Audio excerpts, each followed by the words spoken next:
ఓం నమ శివాయ. బసవ పురాణం 29వ భాగము. నిన్నటి రోజున మిండనయనారు గొప్పతనం సమాజానికి ప్రదర్శింపదలచి వాల్మీకేశుడు సాకారుడై గుడి నుండి పారిపోయాడు. భడయ నంబి ఇదేమిటని అడిగితే, ఆ భక్తునికి నేను ప్రాణం, నాకు భక్తుడు దేహం, భక్తుల కోపం నేనెలా భరించగలను అన్నాడు. మనం నిన్నటి రోజున తెలుసుకున్నాము. ఇక్కడ వడయ నంబికి జ్ఞానోదయమైంది. వెళ్ళి మిండనయనారు పాదాలపై పడ్డాడు. వాల్మీకేశుడు మిండనయనారుకు సద్భక్త గణానికి కైలాస ప్రాప్తినిచ్చాడు. బాణుని కథ. వీరమహేశ్వర వ్రతం గల బాణుడు చేసే శివ పూజలకు 2 చేతులు చాలవని 1000 చేతులిచ్చాడు శివుడు. అది విని జనం తండోపతండాలుగా రాసాగారు. వారి వల్ల బాణుని పూజలు భగ్నం కాకుండా శివుడు తానే బాణుని వాకిటికి కాపలా కూర్చున్నాడు. పిట్టవ్వ కథ. ముదిగొండ అనే నగరంలో కరికాల మండలేశ్వరుడు కావేరికి కట్ట కట్టిస్తుంటే పిట్టవకు బదులు ఆమె భక్తికి మెచ్చిన శివుడు తానే వెట్టికిపోయాడు. కలికామదేవుని కథ. కలికామదేవుడనే భక్తుడు అక్కడ శివునికి బడయనంది వెట్టి చాకిరి పెట్టించాడట అని కోపగించి ఎవరైనా సరే బడయనంబికి ప్రశంసిస్తే చాలు చంపడం మొదలుపెట్టాడు. అప్పుడు శివుడు స్వయంగా వెళ్ళి కాళికామదేవుణ్ణి శాంతపరిస్తే తప్ప లాభం లేకపోయింది. యనుమూర్తి నయనారు కథ. పూర్వం యనుమూర్తి నయనారు అనే భక్తుడు శివార్చనకై నిత్యం శ్రీగంధం వాడుతూ ఉండేవాడు. కొంతకాలానికి సమస్త గంధానికి ధనం అయిపోయింది. అయినా యనుమూర్తి తెగులు పడలేదు.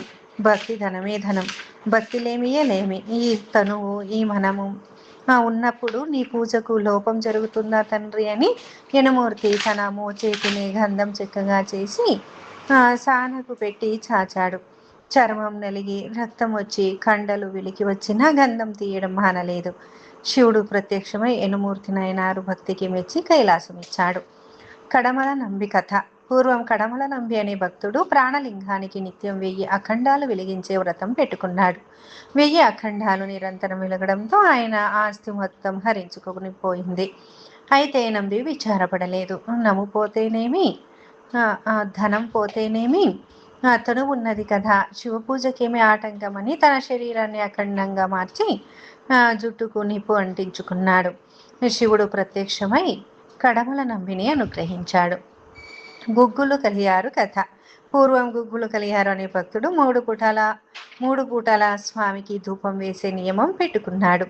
అందుకు సమస్త ధనము అయిపోయాయి. భార్య మంగళసూత్రాలు అమ్మి నియమం చెల్లించాడు.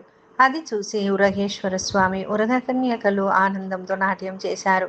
ఫలితంగా విగ్రహాలు వంగాయి. నగిరినేలే రాజు అందుకు చింతాక్రాంతుడై ఎన్నో ఉపాయాల విగ్రహాలను చక్కజేయి చూచాడు. కానీ లాభం లేకపోయింది.